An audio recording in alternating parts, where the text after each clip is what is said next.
नमस्कार, बहुत बहुत स्वागत आपका अनादि टीवी पर। मैं हूं आपके साथ पारुल। आज अंतर्राष्ट्रीय बाघ दिवस है, दुनिया भर में बाघों के संरक्षण का दिवस। आज के दिन दुनिया बाघों के प्राकृतिक आवास और संवर्धन पर चर्चा करती है। मध्य प्रदेश में भी अंतर्राष्ट्रीय बाघ दिवस जोर शोर से मनाया जा रहा है। बाघ की सबसे ज्यादा संख्या मध्य प्रदेश में, इसलिए मध्य प्रदेश को टाइगर स्टेट होने का गौरव भी प्राप्त है। लेकिन इस गौरव के साथ साथ कुछ दुख भरी कहानियां भी जुड़ी हुई हैं। प्रदेश में एक तरफ तो बाघों की संख्या बढ़ रही है, दूसरी तरफ जंगल सिमट रहे हैं। बाघ तो बस्ती में नहीं आ रहे हैं, लेकिन बस्तियां बाघों के घरों में पहुंच रही हैं। जहां कभी बाघों का बसेरा था, अब वहां इंसानों की बस्तियां हैं। बाघों का बसेरा क्यों कम हो रहा है? बाघों के घर में इंसानी अतिक्रमण का क्या कारण है? आइए कोशिश करते हैं इन सब चीजों को जानने की।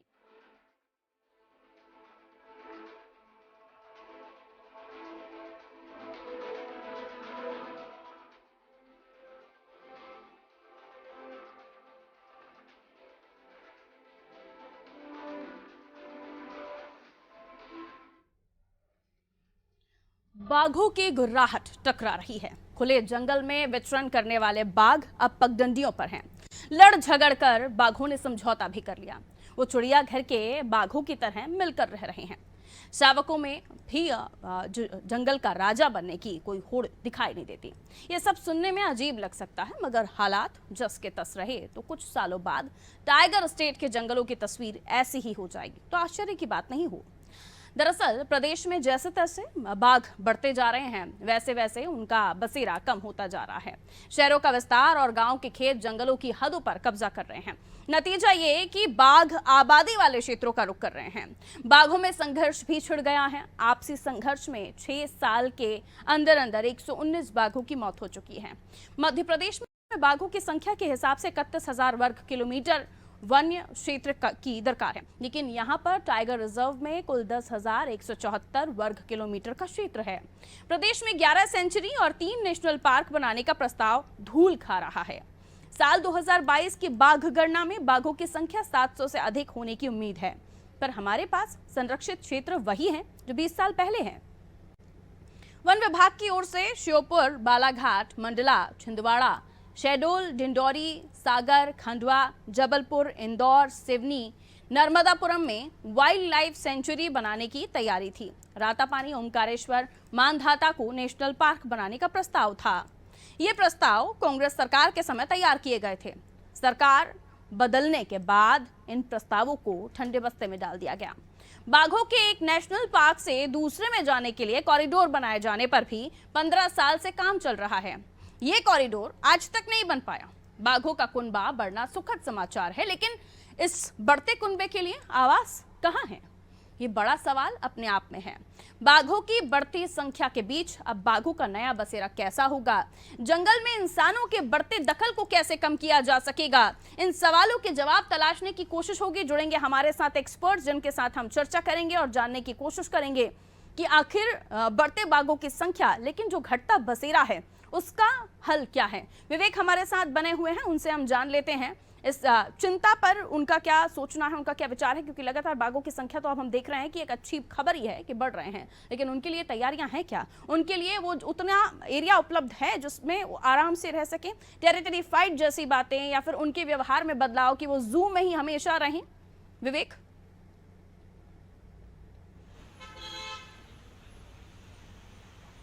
विवेक को आवाज में बिल्कुल पारुल, बात की जाए मध्य प्रदेश की तो मध्य प्रदेश के लिए एक बड़ी खुशी की बात है कि मध्य प्रदेश को टाइगर का जो दर्जा है वो दिया गया है। मगर जिस प्रकार से मध्य प्रदेश में टाइगरों की जो मौत हो रही है, बड़े चौंकाने वाली बात है। क्योंकि 6 महीने के यदि आंकड़ों की बात की जाए पारुल, तो 6 महीने में करीब 28 से ज्यादा जो बाघ हैं उनकी मौत हो चुकी है। मगर वन विभाग की बात की जाए तो वन विभाग के आला अधिकारी केवल कागजी कार्रवाई करते नजर आ रहे हैं। और कागजी कार्रवाई की यदि बात की जाए तो कागजी कार्रवाई में जो बाघ जो आपसी संघर्ष देखने को मिलता है, उसके कारण कई बाघ की मौत दर्शाई गई कागजों में। और बात की जाए 3 से 4 ऐसे जो बाघ हैं जिनकी मौत उम्र होने के कारण कागजों में दर्शाई गई है। अब देखने वाली बात है कि लगातार प्रदेश सरकार करोड़ों का बजट लाती है, कॉरिडोर बनाने की बात करती, मगर जंगल की बात की जाए पारुल, तो अब जंगल में अब जो ग्रामीण है वो अब दिखाई देने लगे हैं। तो कहीं ना कहीं जो बाघों की जो मौत है,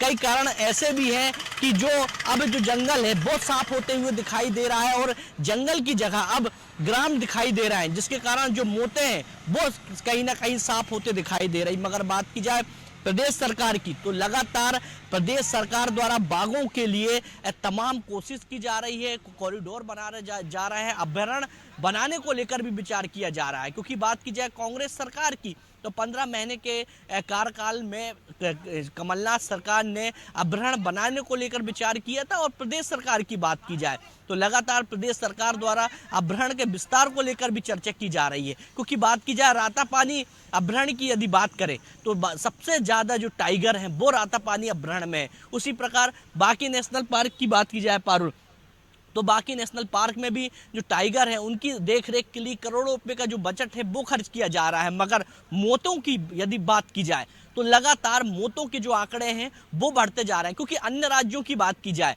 तो पूरे देश में मध्य प्रदेश ही ऐसा राज्य है जिसमें 526 जो बाघ हैं वो पाए जाते हैं। और कहीं ना कहीं मध्य प्रदेश को टाइगर स्टेट का जो दर्जा है वो दिया गया है। मगर मौतों की बात की जाए तो उनके मौतों के आंकड़े भी लगातार सामने आ रहे हैं। क्योंकि केरल की बात करें, महाराष्ट्र की बात की जाए, छत्तीसगढ़ की बात की जाए, जो वहाँ पर जो बाघ हैं उनकी संख्या कम है, मगर मौत के आंकड़े वहाँ बहुत कम दिखाई देते हैं। मध्य प्रदेश में ही मौत के जो आंकड़े हैं वो सबसे ज़्यादा दिखाई देते हैं। पारुल जी।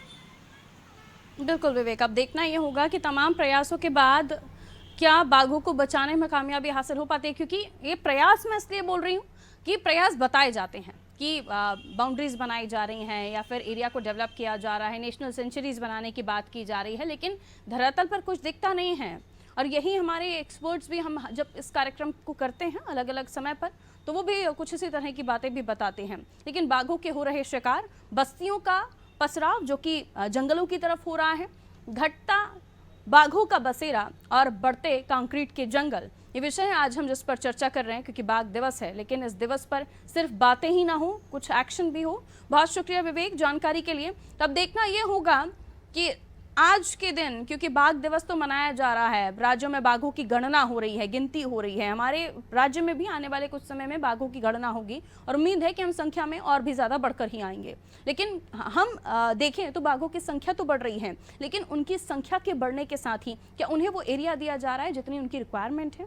टेरिटरी फाइट जैसी बातें, इसलिए भी इस पर चर्चा करना ज़रूरी हो जाता है। क्योंकि टेरिटरी फाइट्स जब होती हैं तो 2 में से 1 बाघ की मौत होती है, शावक जन्म लेते हैं, उनकी प्रॉपर देखभाल होना ये ज़रूरी है। और जब हम एक्सपर्ट से बात करते हैं तो वो भी बताते हैं कि क्या कुछ कमियां हैं, और आज उन कमियों को दोबारा जानने की कोशिश करते हैं। अजय दुबे जी हमारे साथ जुड़े हुए हैं, आरटीआई एक्टिविस्ट हैं और बाघों को लेकर विशेष आप अपनी रुचि रखते हैं, इसमें रिसर्च करते हैं। अजय साहब, बहुत स्वागत करती हूँ आपका अनादि टीवी पर। सुन पा रहे हैं आप मुझे?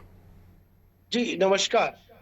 अजय दुबे जी, बाघ दिवस, क्योंकि आप इस टॉपिक पर बहुत ज़्यादा रिसर्च करते हैं, काफ़ी इंटरेस्ट लेते हैं और आप इस मामले में जुटकर काम भी करते हैं, तो आपको बहुत बहुत शुभकामनाएं बाघ दिवस की। सर, हम आज इस कार्यक्रम को इसलिए कर रहे हैं क्योंकि आज दोबारा से हम जानना चाहते हैं आपके माध्यम से कि वो कौन सी कमियां हैं, वो कौन सी समस्याएं हैं जिन्हें बार बार दर्शाने के बाद, बार बार इन कार्यक्रमों के जरिए सरकार के कानों तक पहुंचाने के बाद भी वो दूर नहीं की जा रही। बाघ जिनको लेकर हम गौरव महसूस करते हैं, क्योंकि टाइगर स्टेट हम कहलाते हैं, क्या आप मानते हैं कि आगे भी, क्योंकि बाघों की संख्या बढ़ने की बात कही जा रही है, ये भी दावे किए जा रहे हैं कि आने वाले समय में गिनती बढ़ेगी तो हम वो तमगा दोबारा हासिल कर सकेंगे? पारुल, आपको भी बाघ दिवस पे शुभकामनाएं। और मैं अनादि टीवी का धन्यवाद देता हूं कि बाघों के संरक्षण के लिए आप लोग संवेदनशीलता से हमेशा प्रश्न उठाते हैं और कार्यक्रम करते हैं। एक बाघ जो रहता है वो कई लोगों के, सैकड़ों लोगों के, बड़ी आबादी को रोजगार उत्पन्न करता है। टाइगर रिजर्व जहां भी है वहां का जो पर्यटन है, वहां पर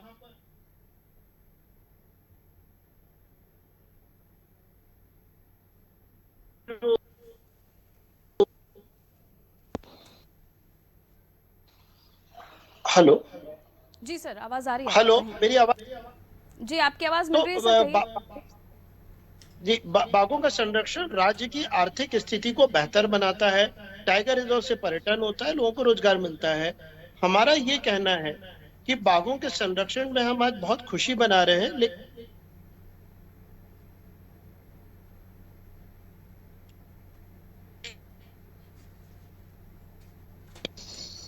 ये कुछ बाघों के संरक्षण में मध्य प्रदेश के पास वर्ष 2000 में 700 बाघ थे और आज 526 है। तो हम लोग पुनः बाघों को वापस उसी दर्जे में हासिल कर रहे हैं जो पहले थे। लेकिन यह एक चिंतनीय विषय है कि बाघों का जो गिरावट हुई, बाघों का जो शिकार हुआ, उससे हम क्या अपने बाघों को बचा पाएंगे? आज अभी विवेक राणा जी बहुत अच्छी चीज बता रहे थे कि अन्य राज्यों में कम है, हमारे यहाँ ज्यादा है, लेकिन जी कर्नाटका में ऑलमोस्ट हम लोग बराबर है। टाइगर एस्टीमेट जो होता है 2018 में जो हुआ था, वो ये कहता है कि 10% कम 10% ज्यादा हो सकते हैं। हमारे यहाँ 526 है, 524 कर्नाटका में। अंतर दोनों में ये है, हमारे यहाँ ज्यादा बाघों की मौत हो रही है, उनके यहाँ कम है। वो लोग सफल क्यों हैं? उनकी रणनीति क्या है, उनकी व्यवस्था क्या है? तो उनके यहाँ शिकार पर कठोरता से कार्रवाई होती है। शिकारियों को सजा दिलवाने के लिए वन विभाग वहां पे कोर्ट पे मजबूत पैरवी करता है। वहां पे स्पेशल टाइगर प्रोटेक्शन फोर्स बनाया गया है, जिस फोर्स का काम टाइगर रिजर्व में शिकारियों पर नजर रखना है और किसी भी प्रकार का जो टाइगर हैबिटेट होता है, टाइगर कॉरिडोर होता है, उसको प्रोटेक्ट करना रहता है कि वहां पे कोई भी गतिविधि ऐसी ना हो कि बाघों को खतरा उत्पन्न हो। मध्य प्रदेश में स्पेशल टाइगर प्रोटेक्शन फोर्स नहीं है। मध्य प्रदेश में आप आश्चर्य करेंगे पारुल कि टाइगर्स के शिकारियों की सजा का कोई आंकड़ा नहीं है। यहाँ पर अधिकतर जो टाइगर्स के शिकारी हैं वो छूट जाते हैं। अभी कुछ दिन पहले सागर कोर्ट ने इंटरनेशनल एक रैकेट पकड़ाया था शिकारियों का, उनको बरी कर दिया और फिर वन विभाग हाईकोर्ट में उस फैसले के खिलाफ गया है। तो कहीं ना कहीं जमीन पर हमारे पास सुरक्षा प्रबंधन कमजोर है और जो यदि शिकार हो भी गया तो हम उनको सजा नहीं दिलवा पाते, जिससे कानून का भय कमजोर है। रातापानी को टाइगर रिजर्व बनाने का मध्य प्रदेश का निर्णय 2008 का है। केंद्र ने सहमति दे दी। आज 2008 से 2022 हो गया, 14 साल हो गए, मध्य प्रदेश सरकार उसमें चींटी के बराबर आज तक आगे बढ़ी नहीं है। आप यदि ओंकारेश्वर का जो देखते हैं नेशनल पार्क बनाना है, तो आप विश्वास करेंगे कि 32 साल पहले मध्य प्रदेश सरकार ने सुप्रीम कोर्ट में यह वचन दिया था कि जो नर्मदा परियोजना में जो वन भूमि डूब रही है, हम उसकी क्षतिपूर्ति ऐसे करेंगे कि हम 600 स्क्वायर किलोमीटर का ओंकारेश्वर नेशनल पार्क नोटिफाई करेंगे, वहां पे 2 सेंचुरी बनाएंगे। आप आश्चर्य करिए कि सुप्रीम कोर्ट में दिए गए वचन के बावजूद आज तक वो नेशनल पार्क नोटिफाई नहीं हुआ। तो यदि आपके अच्छा, इसके अलावा विपक्ष है। आज बाघ दिवस में मैं ये कहना चाहूंगा कि राजनीतिक दलों के घोषणा पत्र में पर्यावरण और जंगल संरक्षण का विषय नहीं रहता है। यदि आप विधानसभा में उठा के देखेंगे तो बाघों की मौत या बाघों के ऊपर जो करोड़ों रुपए खर्चा हो रहा है, इसमें भी विधानसभा क्वेश्चन न के बराबर है।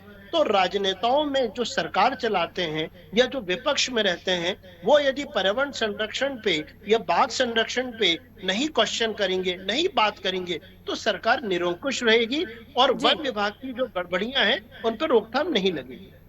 बिल्कुल। गणेश पांडे जी हमारे साथ जुड़ गए हैं, वरिष्ठ पत्रकार हैं आप। बहुत स्वागत करती हूँ गणेश सर आपका अनादि टीवी पर। सुन पा रहे हैं आप मुझे?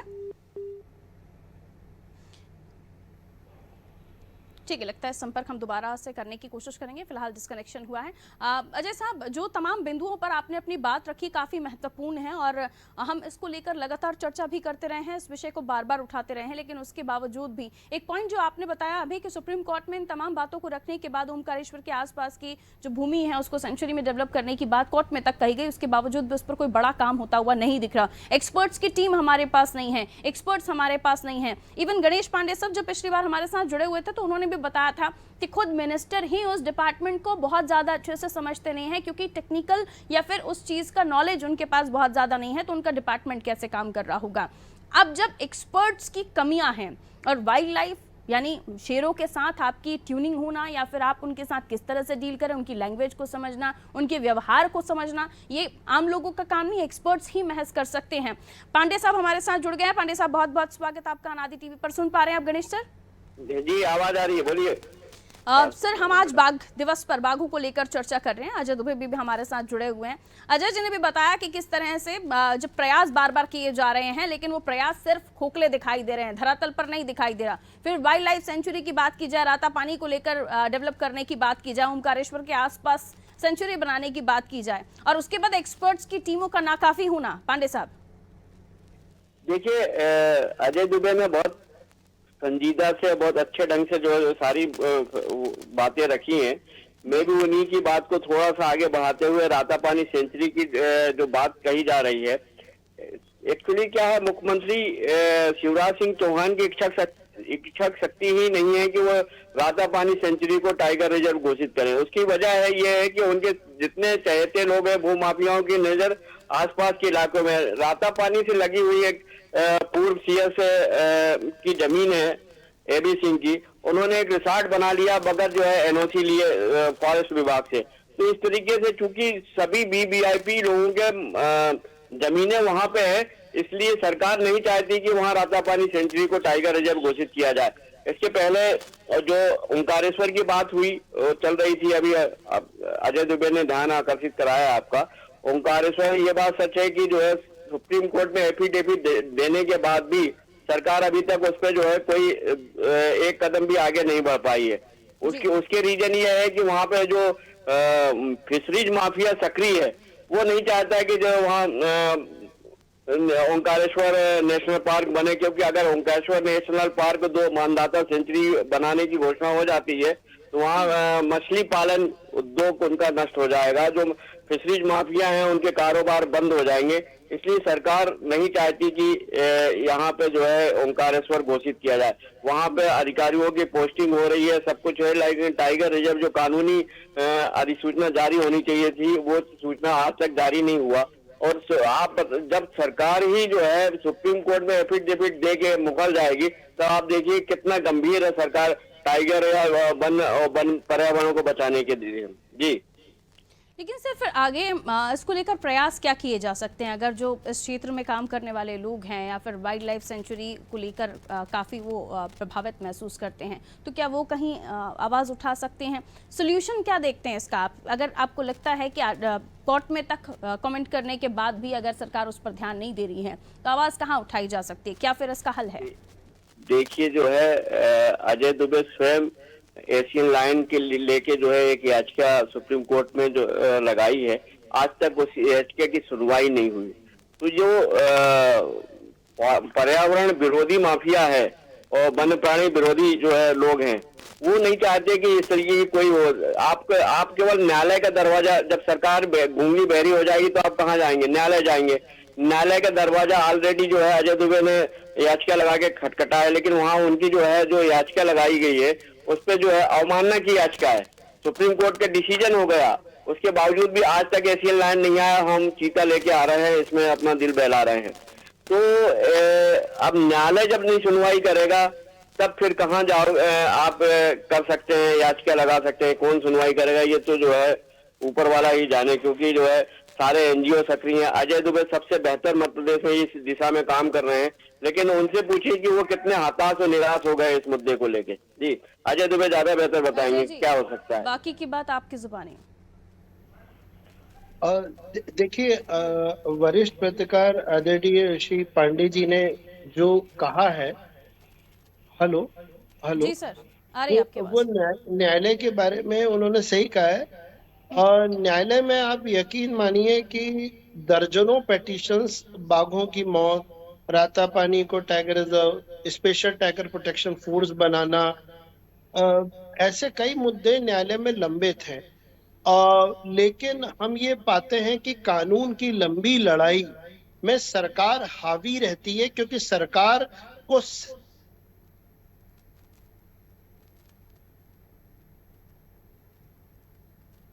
अजय जी की आवाज हमें नहीं अपने आप को बचाने के लिए वो इस अपने आप को बचाने के लिए कोर्ट को गुमराह करने से बाज नहीं आती है। और ये बात सच है। और ये मध्य प्रदेश में अब आप अंदाजा लगाइए कि सुप्रीम कोर्ट जजमेंट ने कहा कि एशियाटिक लायन कूनो आएगा 6 माह के अंदर। आज 10 साल हो गए मध्य प्रदेश सरकार के, भारत सरकार के, गुजरात सरकार में इस आदेश के क्रियान्वयन के लिए कोई मेहनत नहीं हुई। दूसरी बात, ओंकारेश्वर नेशनल पार्क बनेगा, ये सुप्रीम कोर्ट में वचन है, आज तक उस पर कोई कार्रवाई नहीं हुई। तो सैकड़ों ऐसे मामले हैं जिनमें कि कोर्ट में मामले लंबित हैं, धूल खा रहे हैं, और कहीं ना कहीं पर्यावरण और जो जंगल है उसका नुकसान हो रहा है। पांडे जी, साफ है कि जब कोर्ट तक जाने के बाद वहां से भी आपके पक्ष में जब बात आ जाती है, उसके बाद भी उस पर क्रियान्वयन नहीं होता, तो फिर बात ये भी सामने आती है कि करोड़ों का बजट होना, ये दावे करना कि वन्य प्राणियों के प्रति आपका जो कर्तव्य है, जो दायित्व है, वो आप कर रहे हैं। डिपार्टमेंट है, विभाग है, जिसके पास अपना एक बजट आता है वन्य प्राणियों के लिए, वनों के लिए, तो फिर ये सब क्यों, ये सब दिखावा क्यों, जब कुछ करना ही नहीं है धरातल पर? जिस बाघों को लेकर हम प्राउड फील करते हैं, हम गौरवान्वित होते हैं, उनके लिए बड़ा बजट, लेकिन धरातल पर उनके लिए कुछ नहीं है। देखिए, टाइगर के लिए जो बजट केंद्र सरकार से मिलता है और अन्य मद से मिलते हैं, वो बजट उनकी जो संख्या है और उनके जो संवर्धन उस पर काम हो रहा है, उसके हिसाब से बजट कम है। लेकिन इसके बावजूद भी जो है, जिस तरीके से आपने चिंता जाहिर की है, ये बात सच है कि सरकार की प्राथमिकताओं न वन है न पर्यावरण है।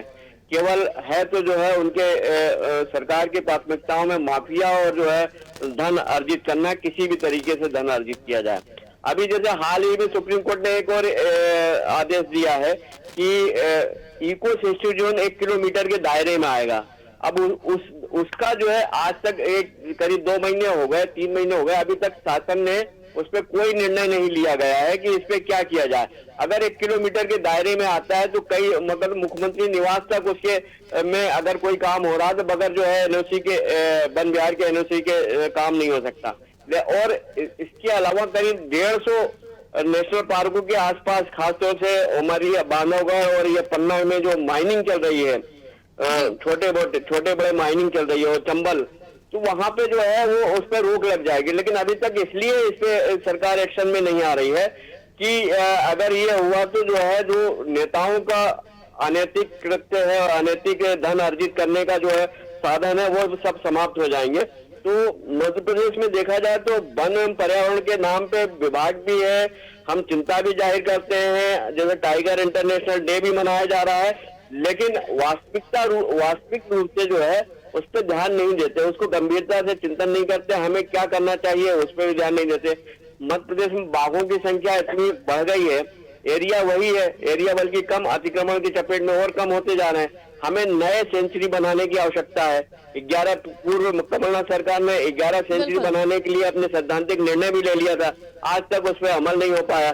पिछले 1 साल के पहले जो है रानी दुर्गावती सेंचुरी बनाने की विजय शाह ने स्वयं घोषणा करी, 2 साल हो गए, अभी तक उसमें एक पत्थर भी जो है नहीं रखा गया। तो ये इस तरीके से देखा जाए सरकार की प्राथमिकताओं में नहीं है। हम आप और वन्य प्राणी और कुछ फॉरेस्ट के कुछ अधिकारी, सब नहीं, कुछ अधिकारी जो वन की और वन पर्यावरण की चिंता करते हैं, उनके कारण जंगल भी बचे हैं। सिफर ही निकलता है, क्योंकि आप सिर्फ सोच सकते हैं, जिन्हें करना है वो करना ही नहीं चाहें, तो आपकी मंशाओं पर पानी फिर जाता है। बहुत शुक्रिया आप दोनों का हमारे साथ जुड़ने के लिए। वन्य प्राणियों की बात हो, जंगलों की बात हो, तो करने को तो बहुत कुछ चाहते हैं तमाम लोग, लेकिन सिर्फ दिखावे भर के लिए। संरक्षण की बात की जाए तो बाघों के संरक्षण के बड़े बड़े दावे हैं, लेकिन जब आप ज़मीन पर इन चीज़ों को महसूस कीजिए तो इन बाघों को किस तरह से गुजर बसर करना पड़ रहा है, ये अपने आप में चिंता का विषय है। बाघों की संख्या बढ़ रही है, तारीफ कर दीजिए, लेकिन जो एरिया है जहां उनका बसेरा है वो सिमट रहा है, कई बार माफियाओं की वजह से, कई बार जो वन्य प्राणी विरोधी हैं उनकी वजह से। खुद आरटीआई एक्टिविस्ट अजय दुबे जी हमारे साथ जुड़े हुए थे, उन्होंने खुद बताया कि कितनी बार वो न्यायालय का दरवाजा खटखटा चुके हैं, पक्ष में बात भी आई, डिसीजंस जो आए उनके पक्ष में आए, लेकिन उसके बावजूद भी उस पर काम ही नहीं हो रहा। अब ऐसे में कीजिएगा तो भला कीजिएगा क्या, क्योंकि सरकारें हैं, जाग जाएं तो अच्छी बात है, ना जागें तो बाघ पैदा भी हो रहे हैं, जीवित भी रह रहे हैं, कुछ मर भी जा रहे हैं। दीजिए इजाजत, रखिए अपना ख्याल, नमस्कार।